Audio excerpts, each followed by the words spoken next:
Okay, we're recording this for PAL. Going to be on the YouTube with all the other act violence.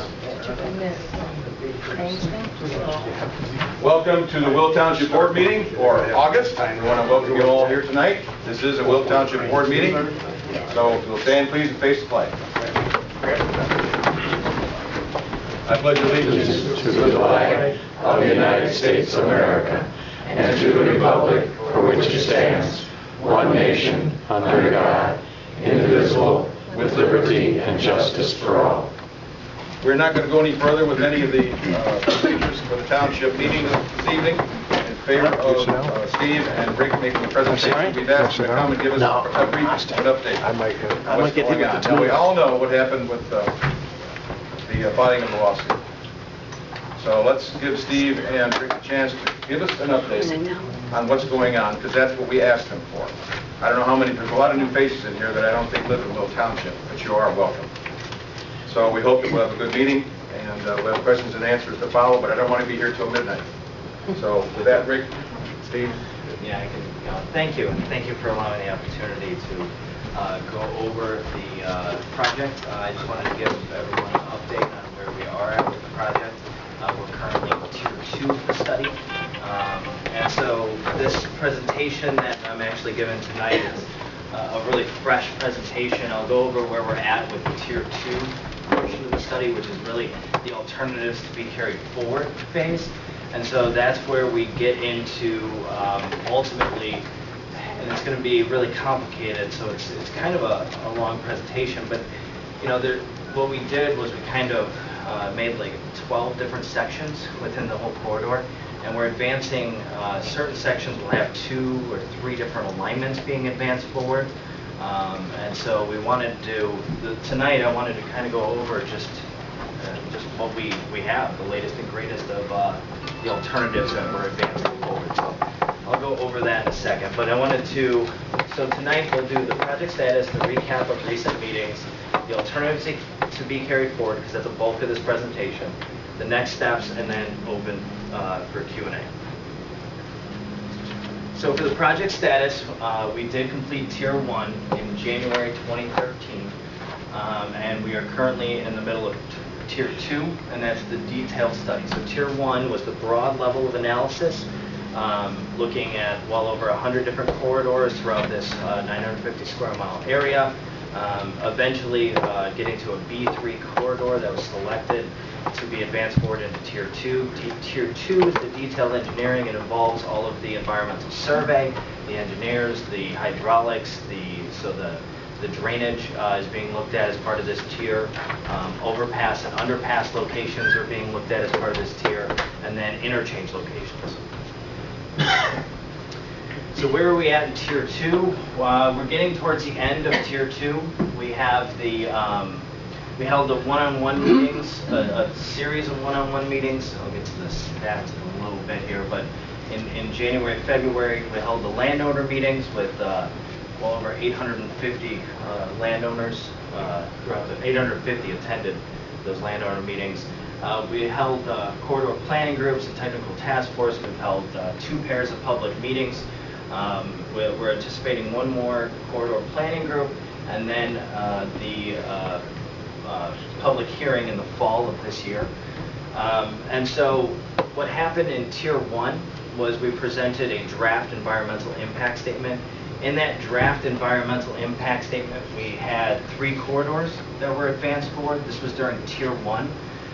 Those 3 corridors were known as A3S2, which was a northern corridor that went north of the airport and then kind of south, went south of Cedar Lake.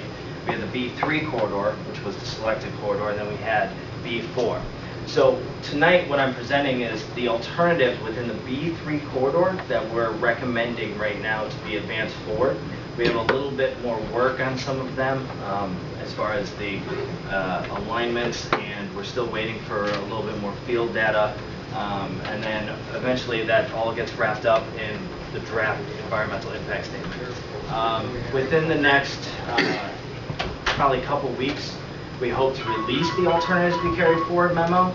It's well over probably about 100 pages at this point. Yeah, more than that. Well, with all the appendices and everything. With all the appendices, it's probably at about 150-page read, as far as just going over the interchanges, everything as far as the alignments being advanced forward. Now, what we're recommending to be advanced forward then gets detailed in great detail in the draft environmental impact statement. So just like in Tier 1, where we carried A3, S2, B3, and B4 into the entire document. So in Tier 1, it was about a 600-page or so document, and it went into the secondary and commutative impacts, it went into water resource impacts, it went into really the environmental impact statement is just, it's a lot of chapters and a lot of impacts. So what is being advanced forward now is going to be studied all into great detail and all presented at the hearing this fall. Hopefully that makes sense. So just to reiterate, why does this region need a new facility?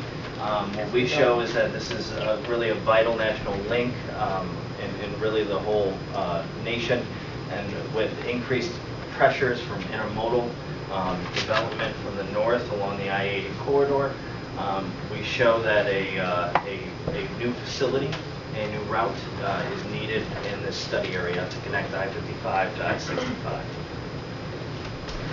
So the purpose and need, it's very similar to Tier 1 with some slight modifications, just improving regional mobility, alleviate local system congestion, and improve local system mobility, and provide for efficient movement of freight. So just to recap some of the meetings, Tier 1, overall for Tier 1, we held 6 public meetings, 2 public hearings, 10 corridor planning groups, and over 9,000 newsletters were distributed.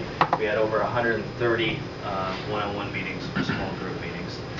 In Tier 1, we looked at 80 different alternatives into looking at, some included widening existing roads, looked at different modes, ultimately dismissing all of them except for the B3 corridor.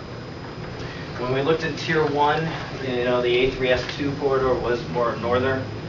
They had a lot of similar travel performance, as we did show over 60% of the traffic on this route is through route. It's a through corridor. So what we were seeing was a lot of impacts on the more northern alignments. One of the areas that was very difficult to get through was the St. John area, that is very developed at this point. So we saw substantial housing impacts during Tier 1.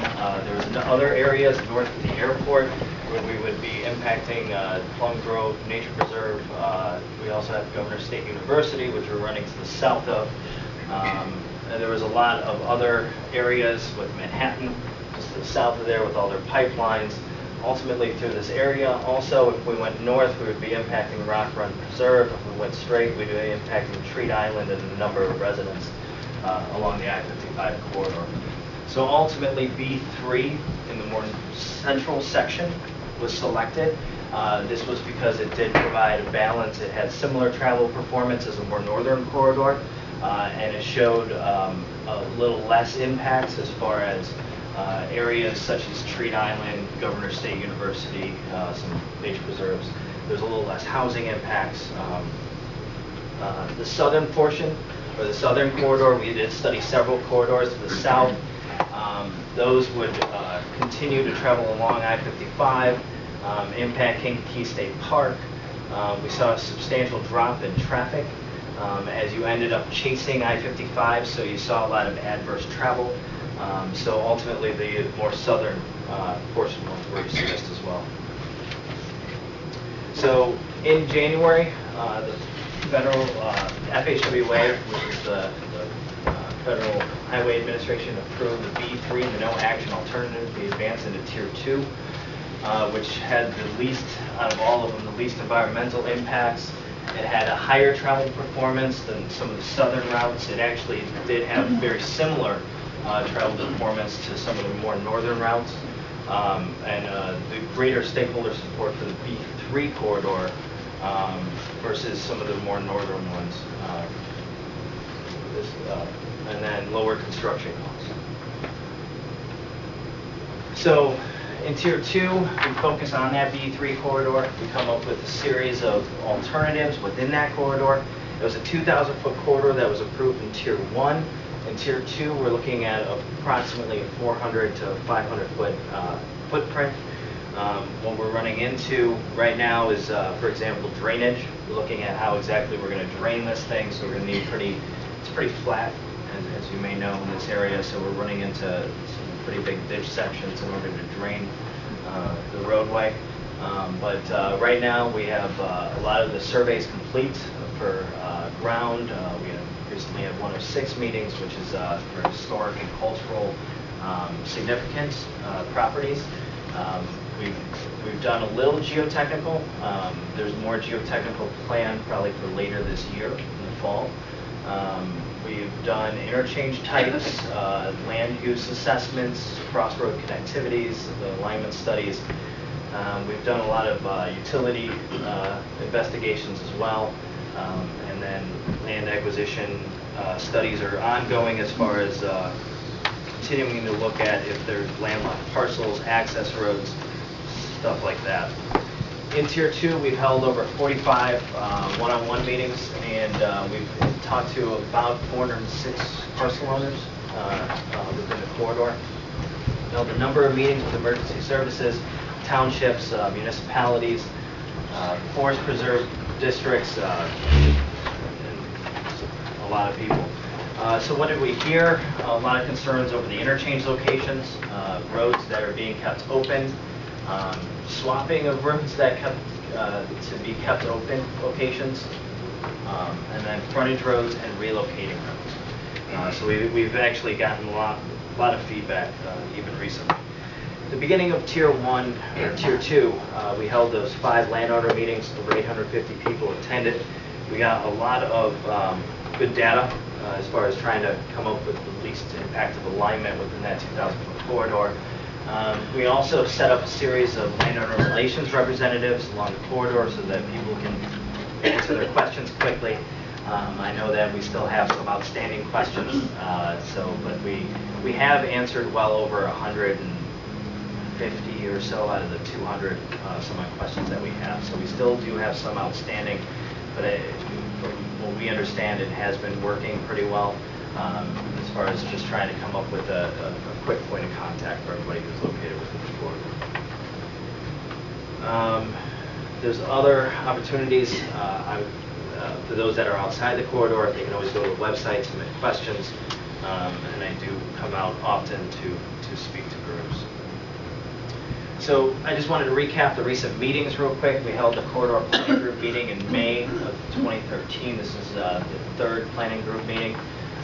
We discussed the alternatives we carried forward. There was a lot of discussion on the road connectivity, interchange locations, and sustainable practices that we're implementing on this corridor. We'll get into those later on in this presentation. Public meeting number 2, we held one in Illinois, one in Indiana, over 500 total attendees. We discussed really the road connectivities that we were thinking of, the mainline interchange alternatives that we were looking at.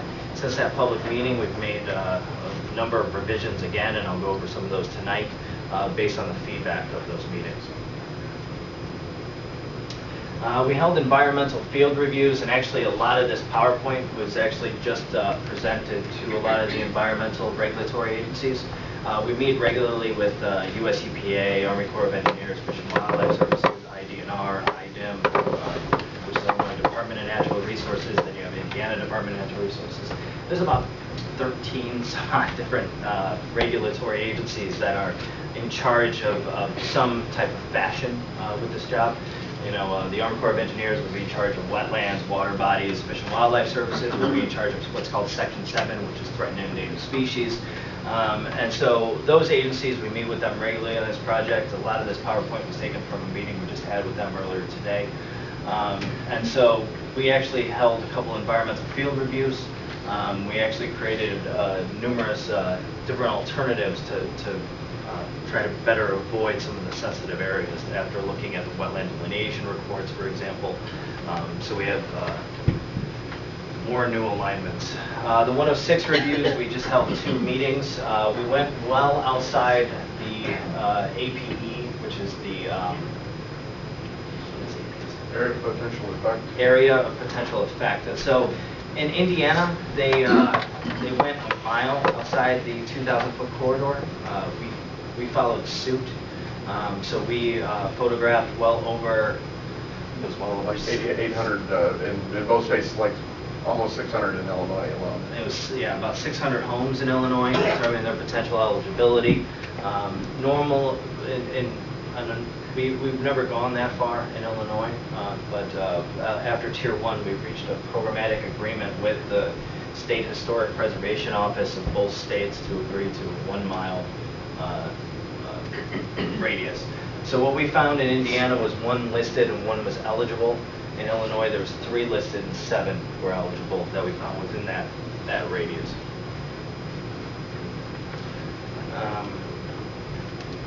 So recommended alternatives be carried forward at the public meeting. We discussed, and one of the things that we're carrying through is just a tolling alternative. We are recommending to dismiss the non-toll alternative, and so we didn't get a lot of comments on that one, but we're looking to dismiss the non-toll alternative and just carry forward the tolling alternative. For the B3 alignments, and this part of the presentation, we start getting into a lot of the alignments. So in Tier 1, we had a working alignment footprint that was given at the hearing.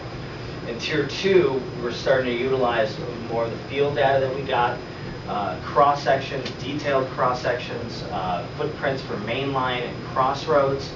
A lot of crossroads that were assumed in Tier 1, we've added a lot more, quite a bit more crossroads, so that does come with additional impacts.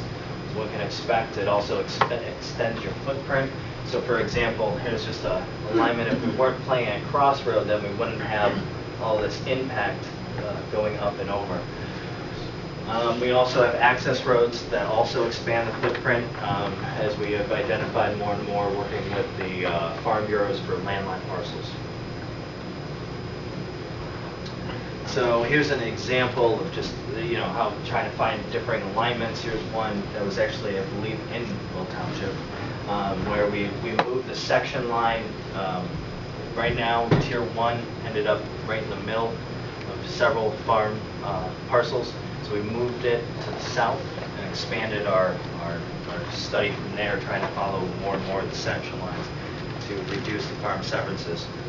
So in order to try to put this together, we ended up coming up with just a series of sections, and we did get a comment this morning to move this section to match a section line. But we came up with about 12 different sections that either geographically it made sense or it was a major piece. Like Section 3 is from I-55 to 53, 53 to about the town of Simerton, Simerton over to about Wilton Center, and then Wilton Center over. So we ended up just putting it into sections in order to try to come up with differing alignments through. I was going to try to walk through the sections real quickly just to give you an example and really walk with what we're going to try to advance forward. That's a Tier 1, Tier 2 comparison. But we do want to note that in Tier 1, we're about 15% increase in size of the corridor itself. That mainly comes with interchange locations. We've added 2 more interchanges that were not part of Tier 1, for example. We've added, I don't even know how many. The crossroads were not even included in Tier 1, so any time we keep a road open, it adds a little bit acreage to it. Yeah, I can't remember how much percentage-wise we opened compared to Tier 1. So the wetlands, we did see a little less wetlands being impacted, but overall, with the increase of 15%, we are seeing a little bit more impacts than what we had anticipated in Tier 1. The displacements total, that's the number of buildings, and we're a little lower than what we had, depending on the alignments. Some of the alignments are more properties being impacted, but for example, there would be a wetland save. So there is some trade-offs with all the alignments that we have. That's why we have a range here. In general, we're running the numbers now, but it's somewhere in the 40s, I think, for total displacements of residents, because a lot of the buildings here have about 4 or 5 buildings on them. So, section 1 was Lorenzo, where part of the public meeting was the incorporation of the study at Lorenzo Road. What happened was we had a ongoing phase 1 study in Wilmington to replace the 129 structure that's currently shut down in Wilmington right now. And so we had to replace it. Well, there's the projections in that area are quite substantial as far as the amount of traffic that's going to use 129. There's a 3,000-acre development right next to it. It's a ridge development. That's what they're currently building out there now. So when we look to replace 129, part of that study, we had 3 public meetings, and we needed really a system, almost a system-to-system interchange in order to handle it. What came out of those 3 public meetings was to expand Lorenzo Road interchange and then put a system-to-system interchange at 129. What we're advancing forward as part of this section is really a carryover from that environmental assessment that we had there to expand Lorenzo Road and then put a system-to-system interchange at 129. But when the Illiana wound up at 129, we ended up, that's how we ended up just carrying into Lorenzo. Kind of, it's basically, it's from where it ended up. So we pretty much engulfed that Wilmington study. And so right now, all of the impacts associated with Lorenzo and 129 are now being reported out in our environmental impact statement. So section 1 is just an inverted Lorenzo Road, which was alternative C5 and part of that study. We just inverted it to 5C to match our naming convention. So for I-55 at 129, we looked at approximately about 6 different alternatives being advanced forward for a system-to-system interchange at I-55 at Illiana. Ultimately looking at 2 being advanced forward. One is a diverging diamond interchange in order to handle the amount of projected truck traffic that is coming out of that facility. And a regular diamond interchange, which is going to be placed in the middle of where loop ramps are going to come from, not loop ramps, but flyovers are going to come from the Illiana to I-55. I don't know if we have an aerial. Well, we have the... Oh, this is the aerial of it. The aerial there. There's an aerial. The other one would look very similar, except there would be two bridge structures here. This is... There's a... Yeah, there's... Yeah, can you go back one to the picture from the aerial? So this is bridge development. They currently own a majority of the land. It's about 3,000 some odd acres that's currently being developed. So if you drive up I-55, you can see a lot of the intermodals that's being developed right now. The rail yard is Yeah, the rail yard is. They put the double tracks in last year, and now they're going to start putting the rail yards right now.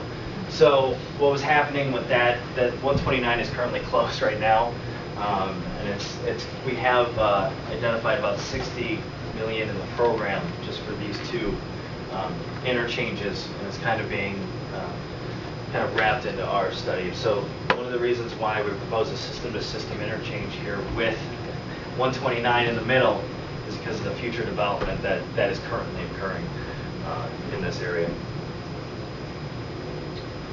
So the section, this was a very difficult section. We looked at about 6 different alternatives through the I-55 to 50. It's about to the railroad tracks, just right before 53. There's a lot of things going on here. You have Bobcat Field, which is a city of Wilmington owns it, but it's privately run. You have to pay to play football there. And then you also have a big wetland complex right to the south here. You have a few historic properties, including Lynette Summer Home, and 2 more that were not deemed potentially eligible, but City of Wilmington historical person has requested us to really look at those properties. And then there's also a lot of other things with design exceptions coming out there. We ultimately looked at 6 alternatives. We're recommending 3 to be advanced forward in this section. This just kind of says what they are. I don't have have the final footprint, but there's the purple 3F. That's one that we're looking to advance forward. We do show some residential impacts now on the east side. Actually, that's what 3B. 3F is on the very north one. We're not recommending 3F, right? Yeah, 3F, well, 3A, and 3B. That drawing's wrong because they all connect down, well, the purple one connects down where the yellow one does now. So the drawing's like a day old, so. Yes. So changes. this is a prime example of how complicated this is actually getting and this paper is getting. Because what we're trying to do is we're trying to weave our way through and trying to come up with the least impactful section. So we've done several iterations over numerous sections like this to try to come up with the least impacting alternative. What we've done here is we've come up with 3 of them, but there's trade-offs with every single one. There's trade-offs with everything we do. But 3A, we look to carry forward, but that impacts that Bobcat Field, and it also impacted a very large wetland complex. 3B, it shifts to the north, it avoids the wetland complex, but we saw more impacts to residential properties. It does avoid Bobcat Field. And then 3F, which was like a hybrid between the two, it avoids the wetlands, Bobcat Field, IDNR, and it kind of minimizes some of the residential properties. All the other ones that you kind of saw there had numerous design exceptions. We'd have to go to, we eventually we're getting down to starting to lower the speed limit in order to get through some of those curves in order to avoid some of the impacts that we were having. 53 interchange. This is probably the area that has just quite a bit being advanced forward. We have a park flow design.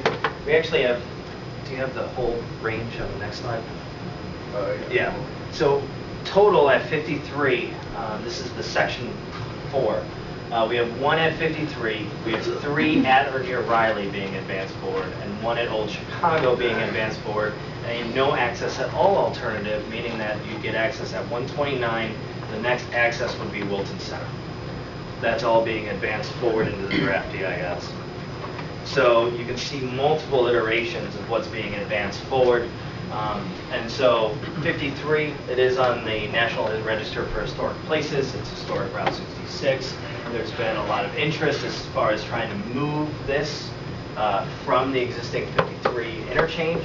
The impacts associated with 53 interchange is we're able to pick up a lot of traffic on Illiana, but we're also increasing modestly the traffic along 53.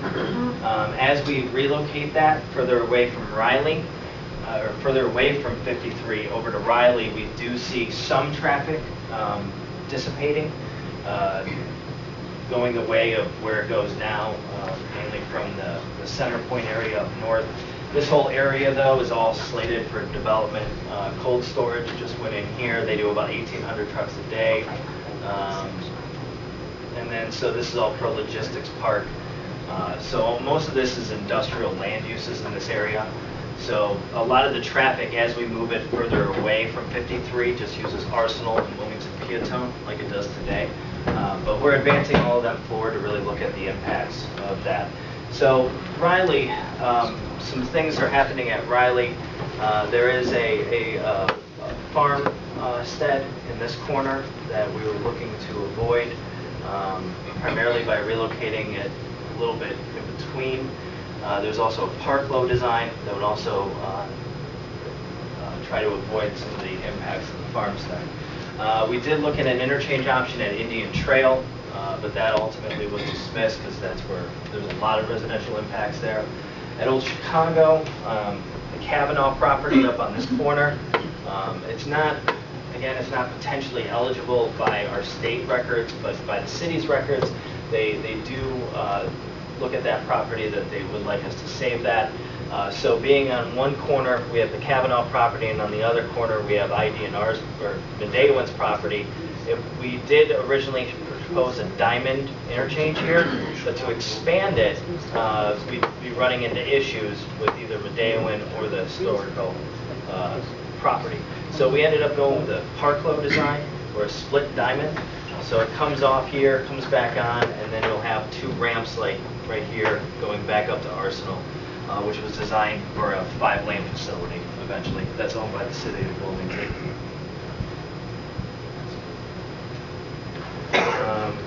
So this is actually just a couple renderings of that. So here's the park low design at 53. Here is the diamond interchange at Riley that would have a farmstead being impacted. So we advanced forward 2 other ones. This was a split one to retain the farmstead right at Riley. And here's one just shifting the whole thing over. And then here's the park low design. Here's the Kavanaugh property. This is where you get on and off going east. So that's being advanced forward too.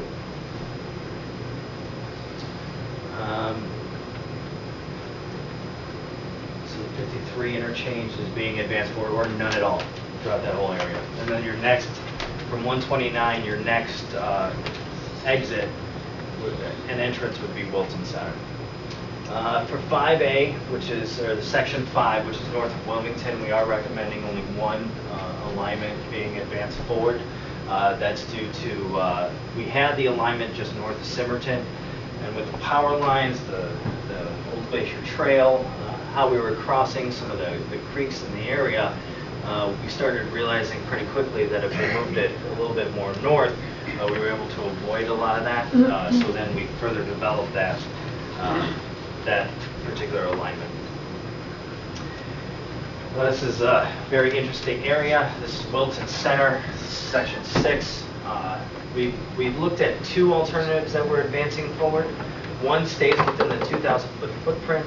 We worked with a number of property owners within this area, ultimately creating what is called Alternative 6B.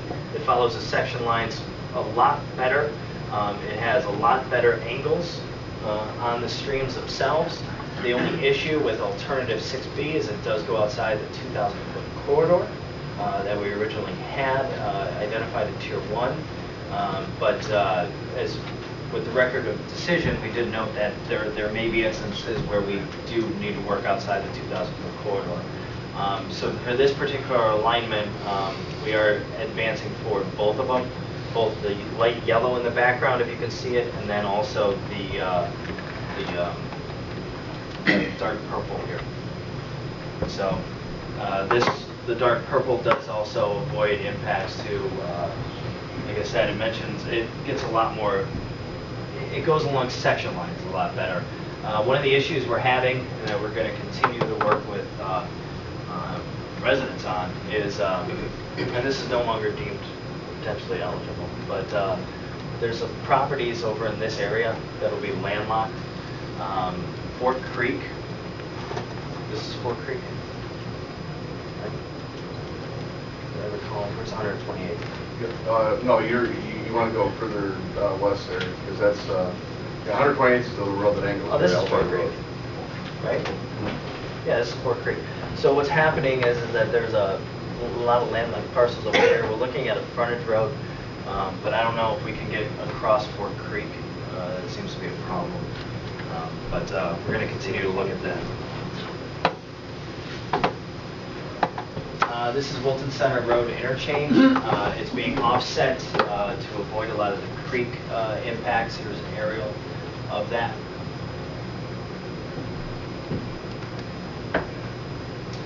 Here's 4552. This is also in section 6. It's just a standard diamond interchange. Section 7, we're looking at one alternative to be advanced forward there. We looked at maybe about 4 or 5 different interchange options at I-57, trying to find the balance there, and ultimately we went with the lighter yellow alternative. What that did was that avoided the Peatone Township building, Heck Farm, some other notable features such as creek crossings. There was also actually there's a really good wetland complex along 50, just on the other side of the tracks at 50, that we're also avoiding this alignment. This particular area, so now we're starting to get into this township. We look to shift it a little north For 7A, it reduces a lot of the impacts of the power lines that would have to be relocated. So we are shifting it slightly to the north at this particular section. Here's a aerial view of the system interchange. We're looking at a kind of a turbine. No, this isn't a turbine design, but it's flyover design with the standard cloverleaf design at half of it. It's a very odd shape, but it actually works pretty well. And so here's the Heck Farm. Here's Peatone in the distance right there. Township building, Peatone Township building's right there. That's I-57? Correct. Yes. This is I-57 as it exists today. So the Illiana would be flying over it, and then we also have a couple flyover loop ramps to maintain, I think, 45, or is it 55? 45. I think it's 45 at this. We had to kind of come up with some design exceptions to avoid some impacts. Will there be an interchange at 45? Yes. 45, yeah, we would. 45. The only one that we're not advancing an interchange at all, including a no-build alternative for an interchange forward, would be at 53. The rest, we're advancing forward an interchange at Wilton Center. We're advancing an interchange forward at 45, and the next one I was going to get to is Illinois 50. So Illinois 50, we're advancing forward this as the interchange design at Illinois 50. What we tried to do, we looked at a number of different options in order to try to make this work. And what happened on this particular side was you had Kennedy Road coming in. So we tried to avoid impacts to, well, there's the bar in the corner here, but there's also a large farmstead in this area. So we were looking to pretty much match this up. So you'd have it come back here to 50. Well, the issue with that is I had Kennedy Road, so I either had to dead end Kennedy Road, or I'd have to take Kennedy Road around, which would have a lot of impacts to the farmstead there. So what we did was we just kind of came up with a very similar design that we saw in Arsenal to avoid impacts along the farmland here, along the, we saw minimal impact to that water. So we found that this was probably the least impactful design. So we're instead recommending this to be carried forward. And so we are recommending an interchange at 50 to be carried forward. Section 8